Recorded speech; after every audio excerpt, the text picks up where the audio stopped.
Hello students, जय हिंद। I welcome you all to Magnet Brains, एक ऐसा प्लेटफॉर्म जहां क्लास 1 से लेकर क्लास 12 तक एंड बियॉन्ड सारा क्वालिटी एजुकेशनल कंटेंट आप लोगों तक एक्सक्लूसिवली फ्री ऑफ कॉस्ट लेकर आया जाता है। मतलब ये कि यहाँ कभी ऐसा नहीं होता कि आपको किसी पर्टिकुलर सब्जेक्ट के 1 या 2 चैप्टर एक्सेस करने के लिए मिले और उसके बाद आपसे ये बोला जाए कि भाई बचा हुआ कंटेंट अगर आपने देखना है तो उसके लिए या तो किसी तरीके की कोई फीस आपने देनी है या फिर कोई पेड सब्सक्रिप्शन आपने लेना है। ऐसा मैग्नेट ब्रेन्स पर नहीं होता। मैग्नेट ब्रेन्स प्रतिबद्ध है आप लोगों तक सारा quality educational content exclusively free of cost लेकर आने के लिए, जिसकी मदद से आप लोग ना सिर्फ अपने एग्जामिनेशन में अच्छे से अच्छा परफॉर्म करें एंड बढ़िया से बढ़िया मार्क्स स्कोर करें, बल्कि साथ ही साथ आप लोग अपने करियर्स में अच्छे से अच्छा परफॉर्म करें, अच्छे अच्छे पदों पर पहुंचें एंड देश की तरक्की और उन्नति में आप लोग भी अपना योगदान दें, आपका भी अपना कंट्रीब्यूशन हो। यही मैग्नेट ब्रेन्स का ध्येय है और इसी को ध्यान में रखकर हम लोग आगे बढ़ रहे हैं एंड इसी नोट पे हम अपने आज के सेशन की शुरुआत करेंगे।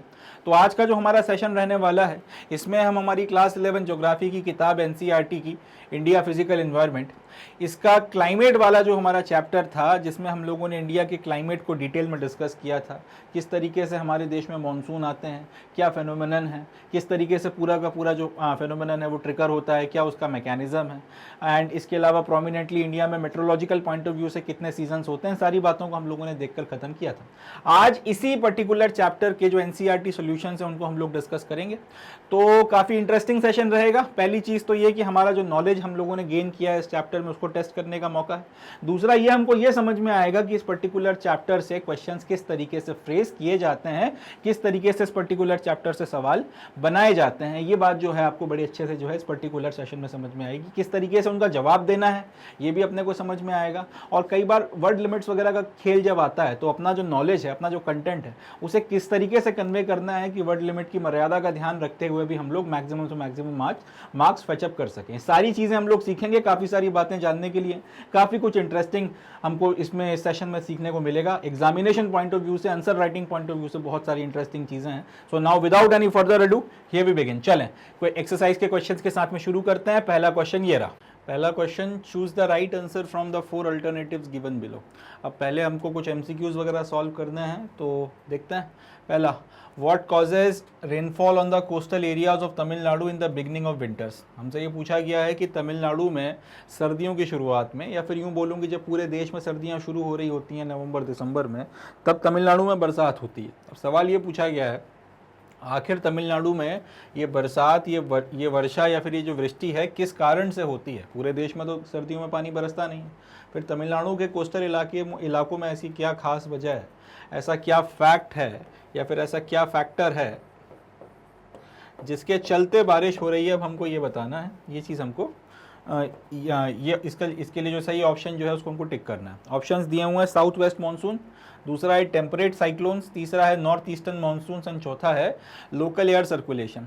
तो देखिए साउथ वेस्ट मानसून तो इसलिए नहीं हो सकते क्योंकि साउथ वेस्ट मानसून के चलते तो पूरे देश में बारिश होती है। तो अगर पूरे देश में साउथ वेस्ट मानसून के चलते बारिश होगी तो वो स्पेसिफिकली अलग से जाके, और साउथ वेस्ट मानसून जो है ये आपका नवंबर दिसंबर के महीने तक जो है रिट्रीट कर जाते हैं। एंड हम लोगों ने ये भी पढ़ा है कि जब ये रिट्रीट करते हैं तब क्योंकि ये ज़मीन से पानी की तरफ में बह रहे होते हैं, इनके पास में कोई नमी नहीं होती, इसलिए इनके तहत ज़्यादा कहीं बारिश वगैरह नहीं होती। तो ये ऑप्शन हो नहीं सकता। दूसरी बात आती है टेम्परेट साइक्लोन्स की। साइक्लोन्स भी एक फैक्टर नहीं है आपका, टेम्परेट साइक्लोन्स वगैरह भी जो है एक फैक्टर नहीं हो सकते। ट्रॉपिकल साइक्लोन्स के चलते तो चलिए आपका वो जो ईस्टर्न कोस्ट है उसके काफ़ी इलाकों में बारिश होती है, अक्टूबर के महीने तक में जो है काफ़ी सारे आपके साइक्लोन्स वगैरह हिट करते हैं। मगर temperate cyclones as such India में उतना ज़्यादा कोई इम्पैक्ट नहीं रखते। टेम्परेट साइक्लोन्स का अगर थोड़ा बहुत असर आपको देखने को मिलता है तो वेस्टर्न डिस्टर्बेंस जो आपको नॉर्थ वेस्ट के इलाकों में देखने को मिलती है वहाँ पे मिलता है। लोकल एयर सर्कुलेशन में भी कोई इतना दम नहीं है कि आपका इतनी बढ़िया मानसून की बारिश जो है वो किसी इतने बड़े कोस्टल इलाके में वो अपने आप करवा ले जाए। तो ले दे कि एक ही ऑप्शन बचता है, और वो ऑप्शन कौन सा है, वो ऑप्शन है option number C, north eastern monsoon. In fact आप इसको ऐसे भी बता सकते हैं कि जब मानसून आपका विड्रॉ करता है तो नॉर्थ ईस्ट के इलाके से जो मानसून वगैरह हैं वो आपका बे ऑफ बंगाल के ऊपर से वापस जा रहे होते हैं। तो क्योंकि यहाँ पर वाटर बॉडी मौजूद है इसलिए वो काफ़ी सारी नमी यहाँ से एक्वायर कर लेते हैं और वो नमी फिर तमिलनाडु के कोस्ट पर बरसाते हुए निकलते हैं, इसलिए जो है यहाँ पर सर्दियों में बारिश होती है। जैसे भी आप इसको एक्सप्लेन करना चाहें, नॉर्थ ईस्टर्न मानसून्स वगैरह की, मगर जो है बेसिकली प्राइमरी रीज़न है जो रिस्पॉन्सिबल है जिसके चलते यहाँ पर बारिश सर्दियों के मौसम में हमको देखने के लिए मिलती है। तो क्वेश्चन नंबर 1 का जो सही जवाब है वो है ऑप्शन नंबर सी। अगला question, what is the proportion of area of India which receives annual rainfall less than 75 centimetre. अब हमको ये बताना है हिंदुस्तान के टोटल एरिया में वो क्षेत्र जिसमें 75 सेंटीमीटर से कम बारिश होती है एनुअली, वो बाय प्रपोर्शन कितना है।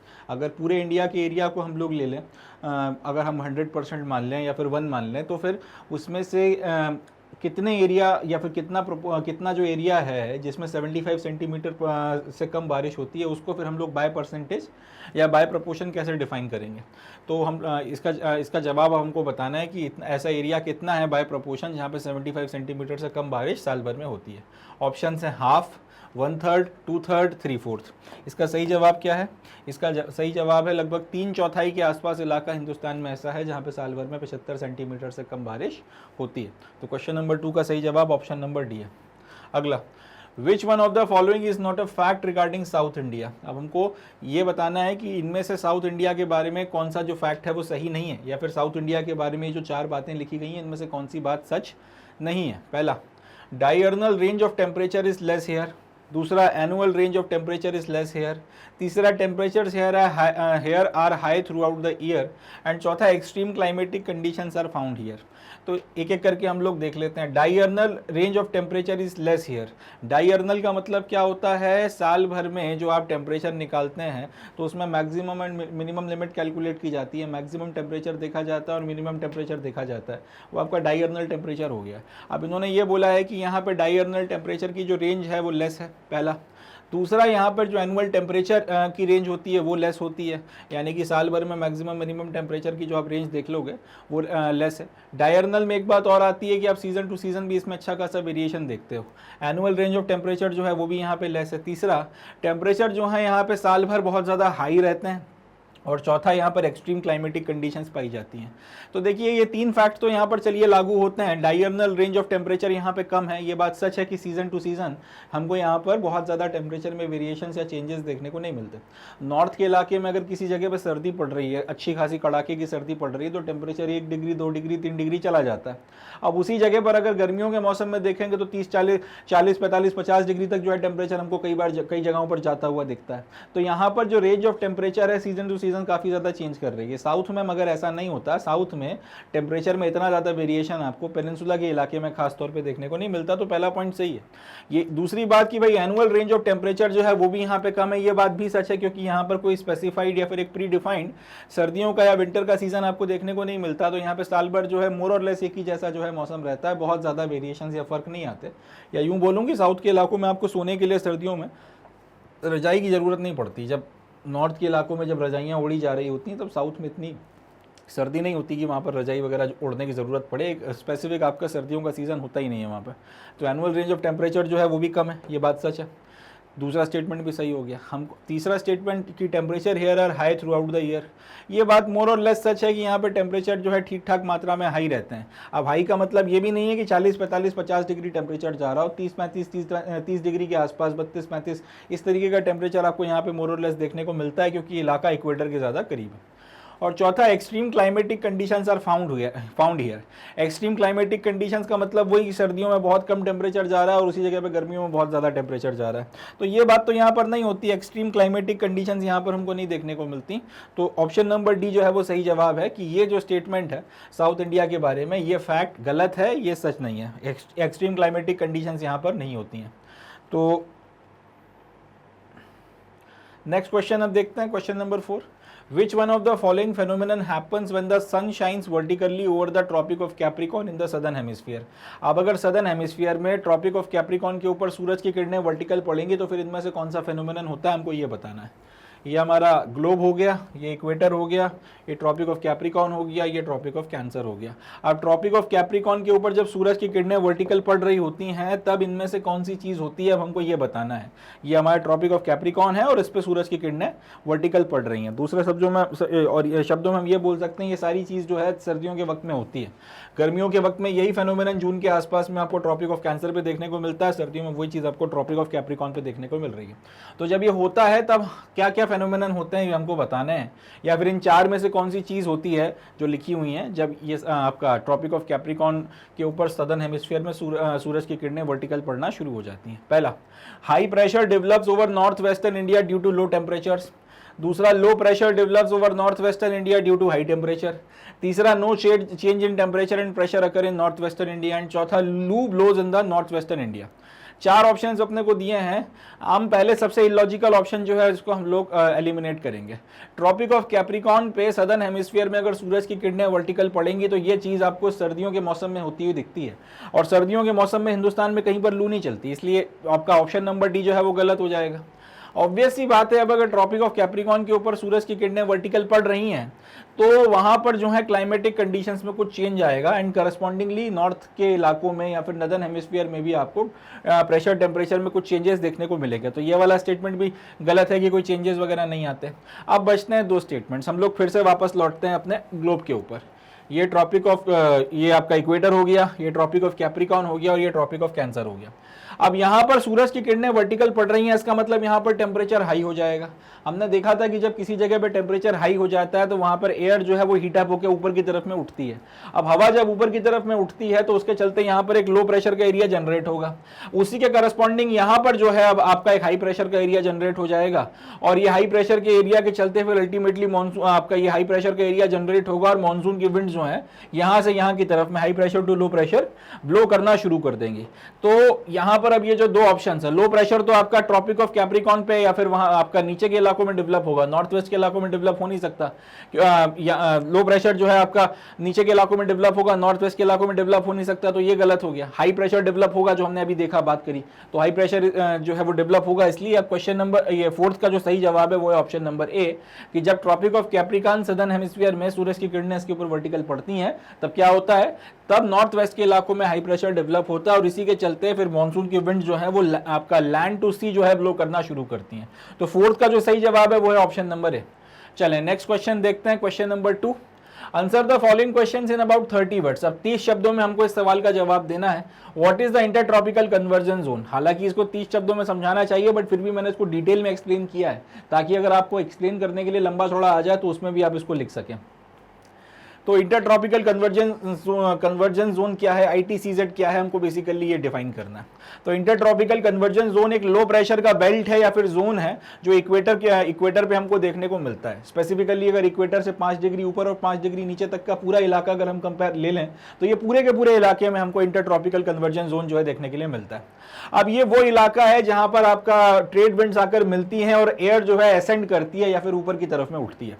जुलाई के महीने में इंटरट्रॉपिकल कन्वर्जन जोन लगभग 20 डिग्री नॉर्थ से लेकर 25 डिग्री नॉर्थ लैटिट्यूड के बीच में हमको देखने को मिलता है, जिसका मतलब है आपका भारत का जो गैंगेटिक प्लेन का इलाका है उसके ऊपर ये पाया जाता है।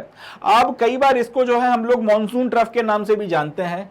ये मॉनसून ट्रफ जो है बेसिकली क्या करती है, आपका नॉर्थ के इलाकों में थर्मल लो डेवलप करती है या फिर लो टेम्परेचर्स वगैरह जो है वो थर्मल लो वगैरह डेवलप करती है, और इसके चलते मॉनसून वगैरह काफी बड़ी मात्रा में यहाँ पे अच्छी खासी बारिश करवाता है। अब ये जो इंटरट्रॉपिकल कन्वर्जन जोन है ये एक जगह पे स्थिर नहीं रहता, कई ये ऊपर नीचे जो है शिफ्ट करता रहता है ट्रॉपिक ऑफ कैंसर और ट्रॉपिक ऑफ कैप्रिकॉर्न के बीच में। तो ये जो ट्रेड विंड्स हैं इनका भी जो आपका डायरेक्शन और सीजनल जो है रिवर्सल हमको इसके चलते देखने को मिलता है, और इसी के कारण मॉनसून जो है सीजन टू सीजन अपना डायरेक्शन चेंज करता है। जैसे कि अगर जब इंटरट्रॉपिकल कन्वर्जन जोन अपना जो शिफ्ट होता है तो उसके चलते सदर्न हेमिस्फीयर की जो ट्रेड विंड्स हैं वो इक्वेटर क्रॉस करती हैं 40 डिग्री टू 60 डिग्री लॉन्जिट्यूड के बीच में, और उसके बाद साउथ वेस्ट से नॉर्थ ईस्ट की तरफ में ब्लो करना शुरू करती हैं कोरियोलिस इफेक्ट के चलते, और ये साउथ वेस्ट मॉनसून बनकर अल्टीमेटली फिर बरसता है। समझ लेते हैं, ये आपका ग्लोब हो गया, ये इक्वेटर हो गया, ये ट्रॉपिक ऑफ कैंसर हो गया। अब इंटरट्रॉपिकल कन्वर्जन जोन अगर यहां पर आकर शिफ्ट हो गया है तो इसके चलते होगा ये कि यहां पर एक लो प्रेशर का एरिया जनरेट हो जाएगा, और उसके कंपैरिजन में यहां पर एक अच्छा खासा हाई प्रेशर का एरिया जनरेटेड है। अब यहां से हवाएं जो है हाई प्रेशर के एरिया की तरफ में चलना शुरू करेंगी, जैसे इक्वेटर को क्रॉस करेंगी वैसे ही कोरियोलिस इफेक्ट के चलते डिफ्लेक्ट होंगे और इस तरफ से फिर ये इंडिया में मॉनसून बनकर मॉनसून की विंड्स के रूप में एंटर करेंगी, और क्योंकि इस डायरेक्शन से आती हुई दिख रही है इसलिए हम इनको साउथ वेस्ट मॉनसून बोलते हैं। विंटर में आपका अब इसी का उल्टा जो है विंटर में देखने को मिलता है, इंटरट्रॉपिकल कन्वर्जन जोन साउथ की तरफ में मूव कर जाता है, और सेम एग्जैक्टली यही फेनोमेनन जो है फिर हमको देखने को मिलता है। ये ट्रॉपिक ऑफ कैंसर हो गया, इक्वेटर हो गया, ट्रॉपिक ऑफ कैप्रिकॉर्न हो गया, और इंटरट्रॉपिकल कन्वर्जन जोन यहां पर चला गया। अब यहां पर चला गया, यहां लो प्रेशर बन गया, तो हवाएं जो है फिर यहां से चलना शुरू करती हैं और यहां पर फिर इस तरीके से जो है यूं डिफ्लेक्ट होकर आती हैं। इस तरीके से जो है आपका सीजन टू सीजन मॉनसून की विंड्स रिवर्स होती रहती हैं, और इस पर्टिकुलर सीजन में अब ये जो हवाएं हैं नॉर्थ ईस्ट मानसून के नाम से जानी जाती है। तो basically inter tropical conversion zone responsible है सीजनल रिवर्सल ऑफ आपका जो मानसून की विंड्स हैं उसके लिए। मानसून की विंड्स में जो साल का सीजन टू सीजन जो चेंजेस आते हैं, एक सीजन में बारिश होती है, दूसरे सीजन में नहीं होती है, ये सारी चीजें इंटर ट्रॉपिकल कन्वर्जन जोन की मदद से समझाई जा सकती हैं। तो इसमें से अब आप ये जो डिटेल में लिखे हुए पॉइंट्स हैं, अगर 30 वर्ड्स में लिखना है तो एक एक लाइन में या एक एक दो शब्दों में आप इसको लिख सकते हैं। इत्मीनान से अगर लिखने के लिए है तो इतना आप डिटेल में एक्सप्लेन कर सकते हैं, दोनों तरह से आपके सवाल का एक जवाब बनकर तैयार हो जाएगा। और ITCZ बेसिकली एक ऐसा पॉइंट है, हालांकि NCERT में बोला है 30 शब्दों में समझा दो, मगर 30 वर्ड्स में समझाया नहीं जा सकता। प्लस ITCZ का अगर क्वेश्चन आया तो 30 वर्ड्स के हिसाब से आएगा भी नहीं, फिर वो इत्मीनान से डिटेल में लिखना पड़ेगा, इसलिए इसको अच्छे से अपने को कर जाना है। चलें अगला क्वेश्चन देखते हैं। What is meant by bursting of monsoon, name the place of India which gets the highest rainfall. अब हमको ये बताना है कि बर्स्टिंग ऑफ मॉनसून का क्या मतलब है, प्लस फिर हमको ये बताना है कि हिंदुस्तान की उस जगह का क्या नाम है जहां पर हाईएस्ट रेनफॉल आपको देखने को मिलता है। High velocity winds with extreme thundering and lightning cause sudden rainfall. It is called bursting of monsoon. The easterly jet stream sets in along 15° north latitude only after the western jet streams have withdrawn itself from the region. This easterly jet stream is held responsible for the burst of the monsoon in India. तो burst का मतलब एक अगर हिंदी में बोला जाना चाहे या फिर अगर हम हिंदी में बोलें तो एकदम से जो बारिश की झड़ी लगती है, घंटों घंटों पानी गिरता है, फिर थोड़ा सा रुक गया, फिर बरसा, फिर रुक गया, फिर बरसा। अब जैसे मानसून में आपको 2-3-4 दिन एकदम से ऐसा एक झड़ी लगी हुई दिखती है पानी की, इसको बर्स्ट बोला जाता है। एकदम से आउट ऑफ नो वेयर, ऐसा भी नहीं हुआ कि आपका मौसम एकदम से बदला हो, बस देखते ही देखते एकदम से आउट ऑफ नो वेयर जो है आपकी हाई वेलोसिटी की विंड चलने लगी, उसके साथ में एक्सट्रीम थंडरिंग शुरू हो गई, खूब लाइटनिंग होने लगी और उससे आपकी बारिश शुरू हो गई। ये चीज कहलाती है बर्स्टिंग ऑफ द मॉनसून, इसको हम लोग मानसून का बर्स्ट बोलते हैं। देखिए होता क्या है कि ईस्टर्ली जेट स्ट्रीम जो हमारे देश में चल रही होती हैं 15° नॉर्थ लैटिट्यूड के अलोंग में, वो ईस्टर्ली जेट स्ट्रीम्स जो हैं जब आपके वेस्टर्ली जेट स्ट्रीम्स इस पर्टिकुलर रीजन से जब विड्रॉ करती हैं, मानसून का सीजन आते आते या मानसून का सीजन आने के पहले इस पूरे क्षेत्र में हमको वेस्टर्ली जेट स्ट्रीम चलती हुई दिखती है। हमने डिटेल में इसके बारे में बात भी करी थी। तो जैसे आपकी ये वेस्टर्ली जेट स्ट्रीम जो है वो विड्रॉ कर जाती है मानसून का सीजन आते आते, और ईस्टर्ली जेट स्ट्रीम जो है इसकी जगह पर आ जाती हैं। अब ये जो ईस्टर्ली जेट स्ट्रीम्स हैं इसके चलते एक तो मानसून की विंड्स वगैरह का पूरा जो फेनोमेनन है, अट्रैक्ट मानसून की जो विंड्स आपका अट्रैक्ट होती हैं वो सारी चीज होती है।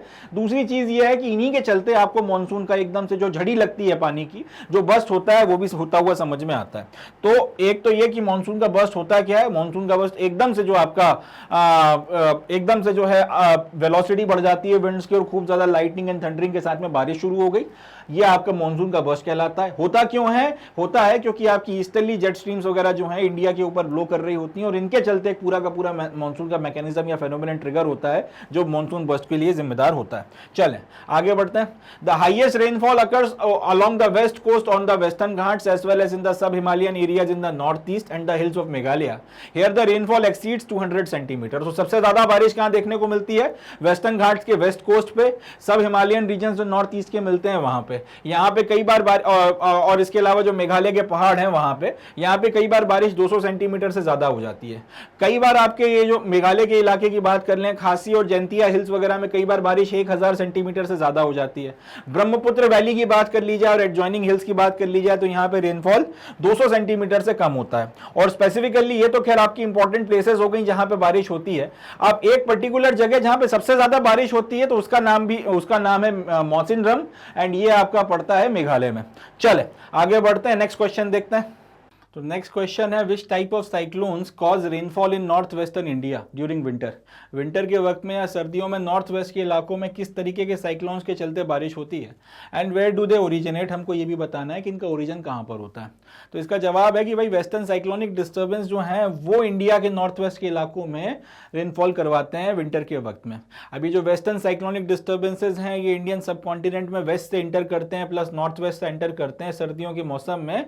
इनका ओरिजिन कहाँ होता है? ये ओरिजिनेट होते हैं मेडिटेरेनियन सी में, एंड जब ये आपका साथ में आते हैं and are brought into India by the westerly jet stream. और इस वक्त में जब ये सर्दियों के टाइम पीरियड में जो वेस्टर्ली जेट स्ट्रीम हमारे देश में के ऊपर के इलाकों पे चल रही होती है उसके चलते ये इंडिया में एंटर करते हैं।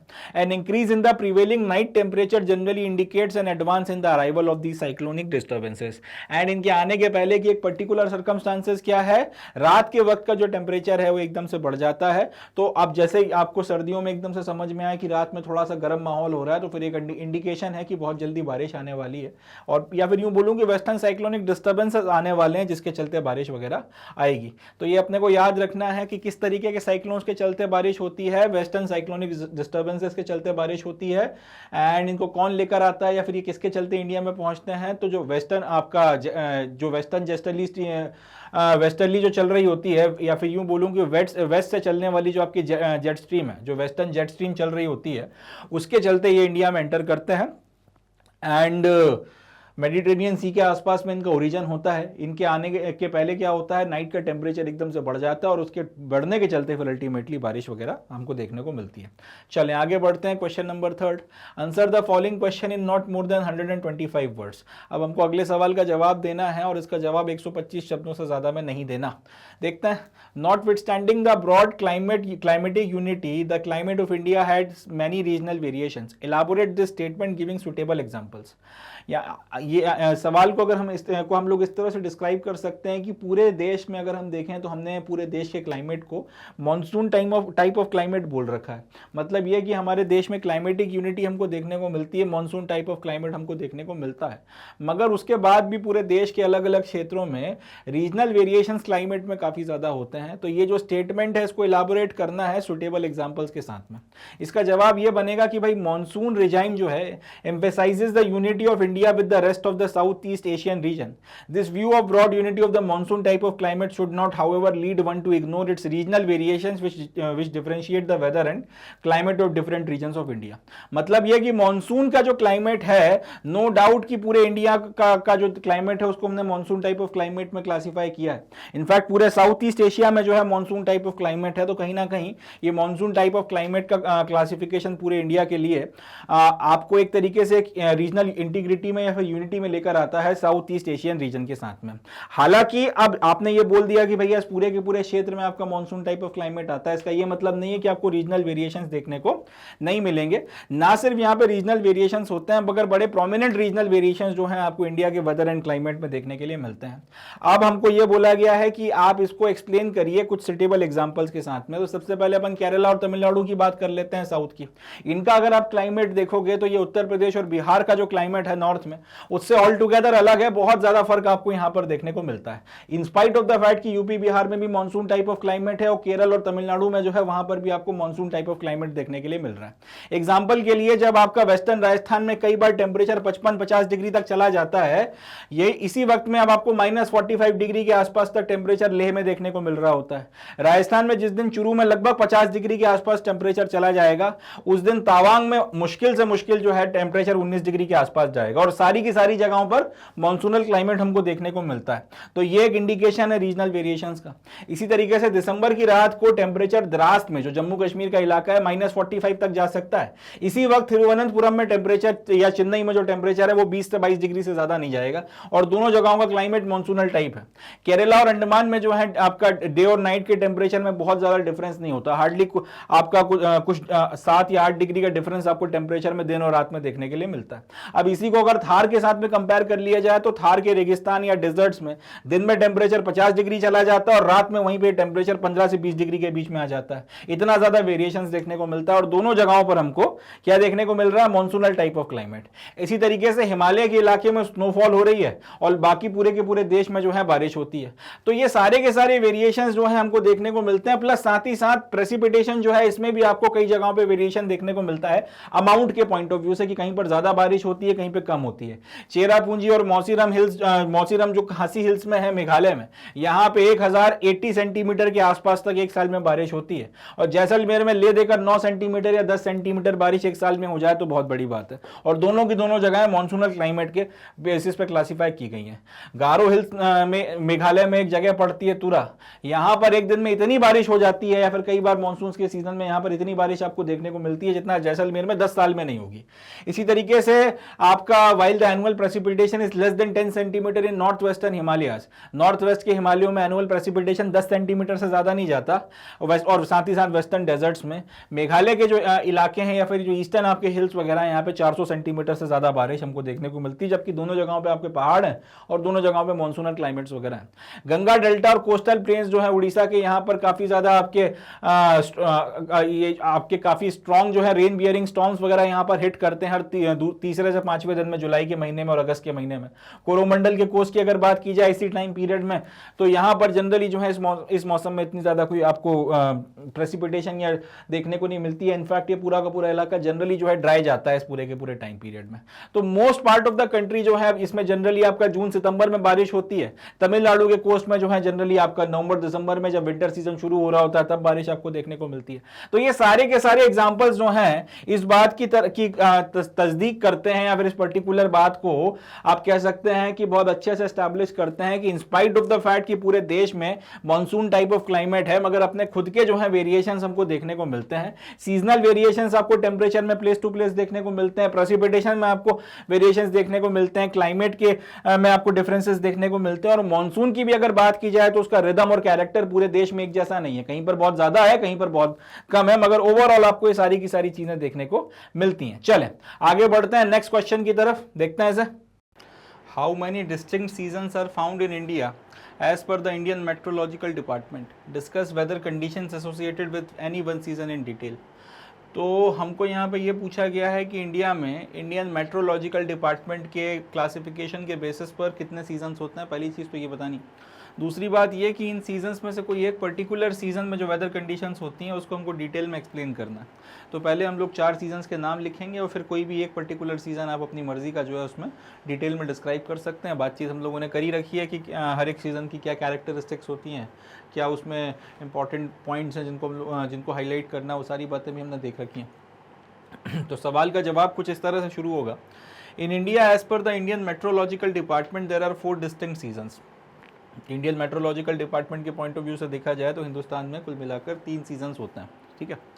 या सॉरी, इंडियन मेट्रोलॉजिकल डिपार्टमेंट के पॉइंट ऑफ व्यू से देखा जाए तो हिंदुस्तान में कुल मिलाकर 4 डिस्टिंक्ट सीजन्स होते हैं, 4।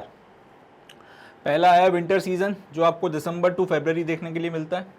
दूसरा है समर सीजन जो मार्च टू मई देखने के लिए मिलता है। तीसरा है साउथ वेस्ट मानसून सीजन जिसको हम लोग जून से सितंबर तक देखते हैं, और उसके बाद में रिट्रीटिंग मानसून जो अक्टूबर से नवंबर के महीने में आता है। अब ये 4 सीजन्स के नाम हमने बता दिए, कोई भी एक पर्टिकुलर सीजन आप बता सकते हैं।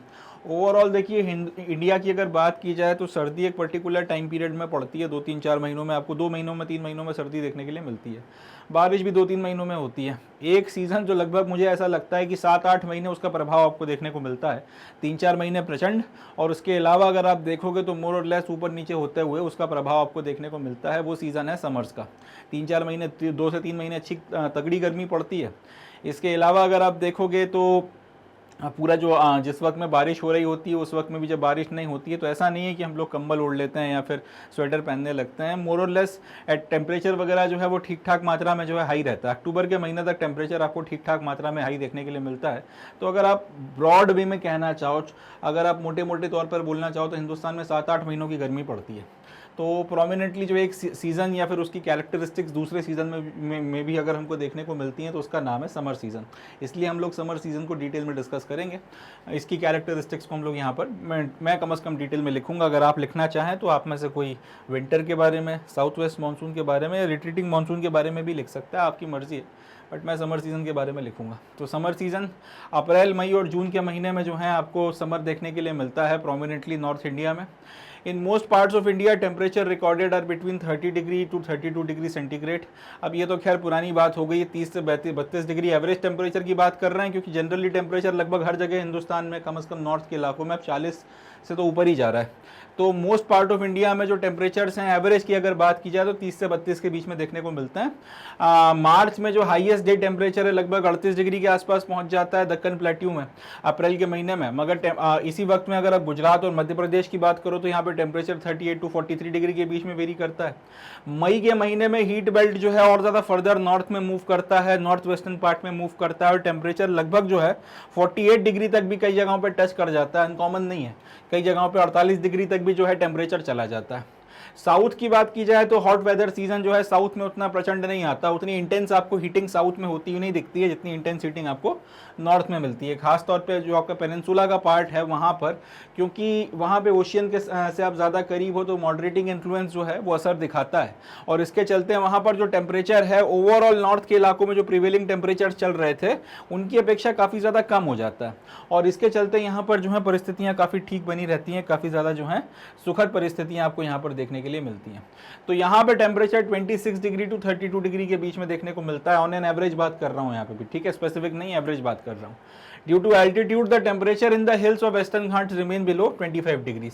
अब वेस्टर्न घाट की बात की जाए तो वहाँ पर हालांकि इतना ज़्यादा मॉडरेटिंग इन्फ्लुएंस भी होता है देखने के लिए, मगर इसके अलावा अगर वेस्टर्न घाट्स के हिल्स की बात की जाए, क्योंकि आप ज़मीन से ऊपर की तरफ में उठ गए हो, और हम लोगों ने बात कर रखी है कि जितना ज़्यादा जितना ज़्यादा आपकी हाइट बढ़ती चली जाएगी, ग्राउंड से आपकी दूरी बढ़ती चली जाएगी, टेम्परेचर उतना ज़्यादा कम होता चला जाएगा।